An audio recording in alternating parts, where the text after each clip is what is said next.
আসসালামু আলাইকুম। আজকে অনেক দিন পর আবার আপনাদের মাঝে নতুন একটি ভিডিও নিয়ে আসলাম। আজকে আমরা স্টাডি রিলেটেড একটু আলোচনা করব। তো আমাদের আজকের বিষয়টি থাকবে ডিসক্রিট ম্যাথামেটিক্স থেকে স্প্যানিং ট্রি নির্ণয়ের ক্ষেত্রে। আমরা নরমালি জানি যে স্প্যানিং ট্রি নির্ণয়ের ক্ষেত্রে ২ টা ধাপ অতিক্রম করতে হয় অথবা ২ ভাবে করা যায়। তার মধ্যে একটা হচ্ছে প্রাইমস অ্যালগরিদম আরেকটা হচ্ছে কি ক্রুস্কাল অ্যালগরিদম। তো আমরা নরমালি আজকে প্রাইমস অ্যালগরিদমের সাহায্যে স্প্যানিং ট্রিটা নির্ণয় করব। তাহলে আমরা নির্ণয় করব আজকে যেটা হচ্ছে সেটা হচ্ছে কি প্রাইমস অ্যালগরিদমের সাহায্যে spanning tree, minimum spanning tree. তা আমরা প্রথমেই দেখব যে প্রাইমস অ্যালগরিদমে আসলে কোন শর্তগুলো মেনে চলতে হয় স্প্যানিং ট্রি নির্ণয়ের ক্ষেত্রে। প্রথমে যে শর্ত নাম্বার ১ সেটা হচ্ছে কি গ্রাফ থেকে লুপ ডিলিট করতে হবে। যদি কোনো গ্রাফে কোনো লুপ আকৃতি থাকে তাহলে সেটা অবশ্যই ডিলিট করতে হবে। আর নরমালি আমরা জানি যে লুপগুলো কোথায় থাকে? নোডের উপর থাকে অথবা ভার্টেক্সে থাকে। তো এখানে আমরা দেখতে পাচ্ছি বি এর উপরে একটা লুপ আছে। আমরা যে এখানে গ্রাফটা আছে সেখানে বি এর উপর একটা লুপ আছে এবং ই এর উপর একটা লুপ আছে। তো আমাদের নরমালি প্রথম শর্ত কাজ থাকবে কি আমাদের বি এবং ই এর এই উপর থেকে আমাদের লুপ ২ টাকে আউট করতে হবে, অর্থাৎ বাদ দিতে হবে। এরপর আমরা দেখি ২ নম্বর শর্ত। ২ নম্বর শর্তে আমাদের বলা হয়েছে কি যে গ্রাফ থেকে প্যারালাল এজগুলো বাদ দিতে হবে। এখন প্যারালাল এজ কোনগুলোকে বলা হয়? যদি কোনো ভার্টেক্সে ২ টা ভার্টেক্সের মাঝে যে এজগুলো থাকে মানে কি ২ টা ভার্টেক্স দেখেন এখানে এ এবং বি। এ এবং বি থেকে যে দূরত্বটুকু আমরা নরমালি বলতে পারি এ থেকে বি এ যে আমাদের যে রেখাটি গেছে বলতে পারেন সেইটি হচ্ছে কি একটা এজ। এই এটাকেই বলা হয় এজ। তাহলে এখন বলা হচ্ছে কি প্যারালাল এজ। প্যারালাল বলতে আমরা নরমালি বুঝি যে একই রাস্তায় ২-৩ টা জিনিস চলে। এখন প্যারালাল এরকম আমরা বলতে পারি যে সমান্তরালভাবে চলে। তাহলে আমরা এখানে দেখতে পাচ্ছি ই এবং এ এর মাঝে কয়টা প্যারালাল এজ রয়েছে? ২ টা। এবং পরবর্তীতে আবার দেখা যাচ্ছে সি এবং ডি এর মাঝেও প্যারালাল এজ রয়েছে ২ টা। তাহলে আমাদের আরেকটা ২ নাম্বার শর্ত অনুযায়ী আমাদের করতে হবে কি প্যারালাল এজগুলো ডিলিট করতে হবে। তাহলে আমরা যদি প্রথমে যে লুপগুলো ডিলিট করি তাহলে দেখেন আমরা পাশের যে গ্রাফটি এখানে অঙ্কন করা আছে বি এর ওপর কোনো লুপ নাই এবং পরবর্তীতে আবার দেখতে পারেন আপনারা ই এর ওপরও কোনো লুপ নাই। আমরা লুপটাকে অলরেডি ডিলিট করে দিয়েছি এবং পরবর্তী আমাদের ১ নম্বর শর্ত আমাদের ফুলফিল। এবার আমরা আসি ২ নম্বর শর্তে। ২ নম্বর শর্তের ক্ষেত্রে আমরা দেখেন যেটা করেছি এ এবং ই এর মাঝে যে আমাদের ২ টা করে এজ ছিল সেখান থেকে আমরা একটা ডিলিট করে দিয়েছি। এখন কথা হচ্ছে কোশ্চেন জাগতে পারে যে আমরা ডিলিট করব কোনটা? কারণ এখানে আছে ২ টা এজ আর আমরা নিতে পারবো একটা এজ। তাহলে ডিলিট করব কোনটা? আমি প্রথমেই বলেছি যে আমরা মিনিমাম স্প্যানিং ট্রির ক্ষেত্রে কাজ করছি। কিসের ক্ষেত্রে? মিনিমাম স্প্যানিং ট্রির ক্ষেত্রে। তাহলে আমাদের অবশ্যই আমরা যে এজটা নিব সেখানে যতগুলো এজ থাকবে সেইগুলোর মধ্যে যেইটা মিনিমাম থাকবে। যার এজের পরিমাণটা ওয়েটটা সর্বনিম্ন হবে। তাহলে দেখেন এখানে আমাদের ২ টা এজ আছে এ থেকে ই এবং ই থেকে এ। ২ টা এজের ওয়েটটা হচ্ছে কত? একটার ওয়েট হচ্ছে ৯ এবং আরেকটার ওয়েট হচ্ছে ৭। তাহলে এখানে মিনিমাম কোনটা? Must be ৭। তাহলে আমরা এই এজটা নিব কত? ৭ এবং দেখেন সি এবং ডি এখানে কত? এটা আপনারাই বলেন। তাহলে কি সি এবং ২ একটার এজ রয়েছে কত? ২ এবং আরেকটা ৪। তাহলে এখানে সর্বনিম্ন কত? ২। তাহলে আমরা এখানে ২ টাকে কাউন্ট করব। তাহলে আমরা দেখেন আমরা যদি গ্রাফ থেকে লুপ ডিলিট করে দিই এবং প্যারালাল এজগুলো ডিলিট করে দিই তাহলে আমাদের যে গ্রাফটি দাঁড়ায় সেটি হচ্ছে এই পাশের গ্রাফটি। দেখেন এটা নরমাল গ্রাফ এখানে কোনো লুপও নাই, কোনো প্যারালাল এজও নাই। সব কি ওয়ান্স একবার করে রয়েছে। এখন আমরা যাই ৩ নাম্বার যে শর্ত আছে আমাদের ২ নাম্বারটা যেহেতু ফিল আপ হয়ে গেছে আমরা ৩ নাম্বার শর্তে যাই। ৩ নাম্বার শর্ত হচ্ছে কি নতুন স্প্যানিং ট্রি এর জন্য সাইকেল হওয়া যাবে না। তাহলে নতুন যে আমরা স্প্যানিং ট্রিটা তৈরি করব মিনিমাম স্প্যানিং ট্রি সেটার জন্য কি হওয়া যাবে না? সাইকেল হওয়া যাবে না। তাহলে সেটা কখন হবে? যখন আমরা সেটা অঙ্কন করব। তাহলে আমাদের ফার্স্ট কাজ এখন কি হবে? সে সাইকেলটা অঙ্কন করতে হবে। সাইকেলটা অঙ্কন না, এক কথা হচ্ছে আমাদের সেই মিনিমাম ট্রিটা অঙ্কন করতে হবে এবং দেখতে হবে সেখানে সাইকেল হচ্ছে কি হয় না। যদি সাইকেল হয় তাহলে আমরা সাইকেলটা নিব না। এখন তাহলে আমরা শুরু করি আমাদের যে মিনিমাম স্প্যানিং ট্রির যে আমরা উম যেটা নির্ণয় করি প্রাইম অ্যালগরিদমের সাহায্যে সেটা আমরা করি। তাহলে ফার্স্টলি হচ্ছে কি আমরা নরমালি যেহেতু এ আমাদের প্রথম হচ্ছে যে কি ভার্টেক্স বা নোড তাহলে আমরা এ থেকে শুরু করি। এটার সাথে সামঞ্জস্য রেখে গ্রাফগুলোর সাথে আমরা করব যাতে আপনাদেরও বুঝতে সুবিধা হয়, আমারও বোঝাতে সুবিধা হয়। তাহলে যেহেতু এখানে এ, B, C, D, E, F আছে আমরা সবগুলো সেইভাবে নিয়ে নিই কিন্তু কোনোটার সাথে কোনোটা সম্পর্ক স্থাপন না করি। তাহলে মনে করেন এখানে এ এটা বি আমরা সবগুলো নিয়ে নিই যেভাবে যে অবস্থানে রয়েছে কিন্তু কোনোটার সাথে কোনোটার সম্পর্ক স্থাপন না করি।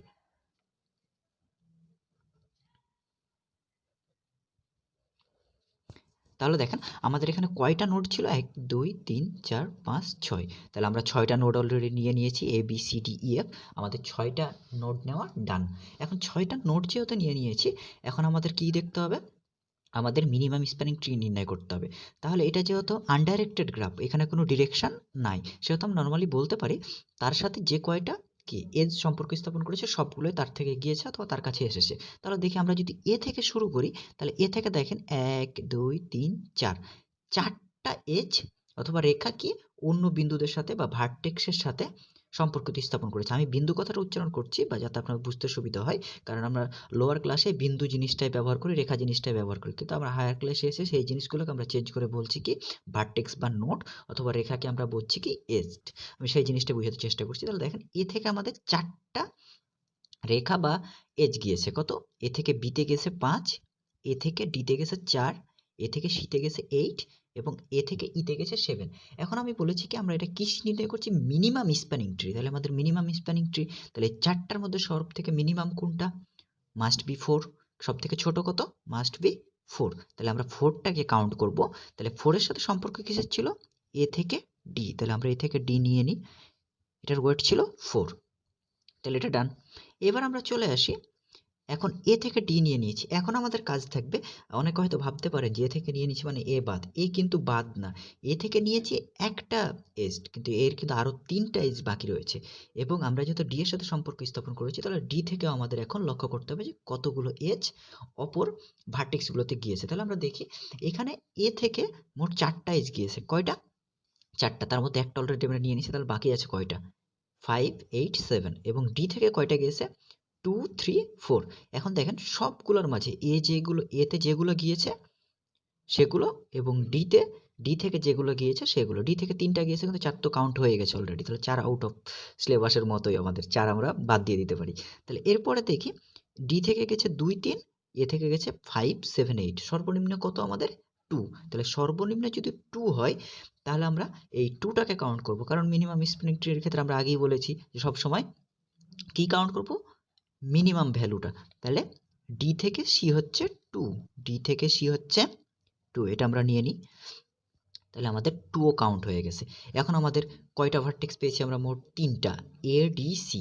এখন দেখেন এ থেকে আমাদের একটা গিয়েছে, ডি থেকে একটা গিয়েছে, এবং এ ডি এর সম্পর্কে একটা গিয়েছে। তাহলে এখন দেখেন আমাদের যেহেতু 3টা হয়ে গেছে, 3টা থেকে আমাদের লক্ষ্য করতে হবে সর্বনিম্ন কত। সর্বনিম্ন আপনারা যদি লক্ষ্য করে দেখেন, এ থেকে তো 5 7 8, এবং সি থেকে গিয়েছে আবার কয়টা, 4টা, না 4টা না 3টা, একটা 2 3 8।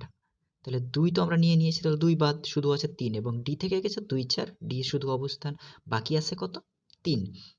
তাহলে আমরা যে কোনোটা নিতে পারি, যেহেতু 2টা 3 আছে, আমরা যে কোনো একটা নিতে পারি, যে কোনো একটা। তাহলে সি থেকে ইও নিতে পারি আমরা, ডি থেকে এফও নিতে পারি। তা আমরা সি থেকে ই নিই,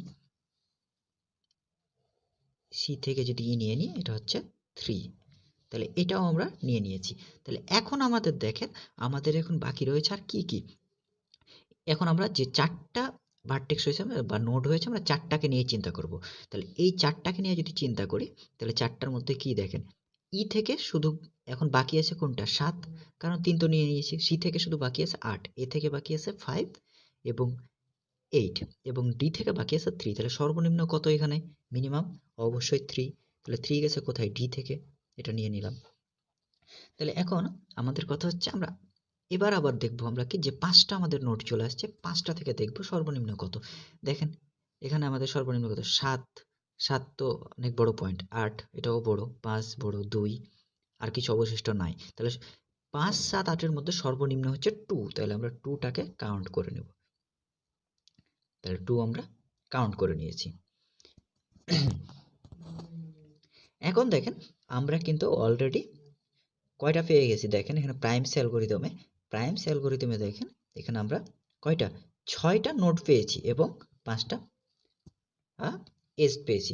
এখন দেখেন এরপরে আসি, আমরা যেহেতু 2 নিয়ে নিয়েছি, এখন আমাদের বাকি আছে কত, বি থেকে 5 7 8, মোট 3টা বাকি আছে। তাহলে সর্বনিম্ন কত, 5। তাহলে বি থেকে এ 5, আমরা কি এটা নিতে পারবো, যদি আমরা মনে করি এটা নিয়েই নিই 5, তাহলে কি হয়, এটা সার্কেল হয়ে যাচ্ছে না, আমরা কি সার্কেল কাউন্ট করতে পারবো, আমাদের সত্ত্বে আছে কি সার্কেল হওয়া যাবে না। সার্কেল তো না, সাইকেল হওয়া যাবে না, তাহলে আমরা সাইকেল হওয়া যাবে না সেটা কাউন্ট করবো না। এরপরে যদি এ ই এর ক্ষেত্রে বলেন, এটাও যদি নিই তাও সাইকেল হয়ে যাবে, এসি এর ক্ষেত্রে তাও সাইকেল, তাহলে সাইকেল হওয়া যাবে না।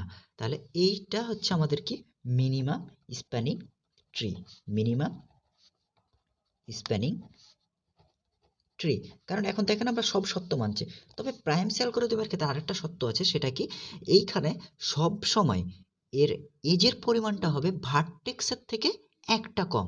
দ্যাট মিনস যদি এখানে, যেহেতু আমাদের এই চিত্রটা গ্রাফের ক্ষেত্রে আমরা দেখি, আমাদের এখানে ভার্টেক্স সংখ্যা আছে কত, আমরা লক্ষ্য করেন ভার্টেক্স আছে মানে কত, এই যে এ বি, ভার্টেক্স আছে কয়টা, 6টা, এ বি সি ডি ই। এবং তাহলে আমাদের মিনিমাম স্প্যানিং ট্রিতে ভার্টেক্স সেম থাকবে, তাহলে মিনিমাম স্প্যানিং ট্রিতে কি থাকবে, সেম থাকবে, মিনিমাম স্প্যানিং ট্রিতে আমাদের কি থাকবে, সেম থাকবে, কিন্তু এজটা আমাদের কমে যাবে, এজটা কি হবে, ভার্টেক্স থেকে একটা কম হবে। আগে কয়টা ছিল সেটা আমাদের ভাববার বিষয় না, তবে ভার্টেক্স যত পাবেন তার থেকে এজ একটা কম হবে, ভার্টেক্স যত পাবেন তার থেকে এজ একটা কম হবে। দ্যাট মিনস এখানে আমাদের এজ কয়টা, 6টা, তাহলে আমাদের এজের পরিমাণটা হবে কি, মিনিমাম স্প্যানিং ট্রির ক্ষেত্রে এজের পরিমাণটা হবে 6 - 1 সমান 5। এটাকে n - 1 ও লেখা হয় এইভাবে। এটা কিসের ক্ষেত্রে, মিনিমাম স্প্যানিং ট্রির ক্ষেত্রে। তো আশা করি আপনারা বুঝতে পারছেন।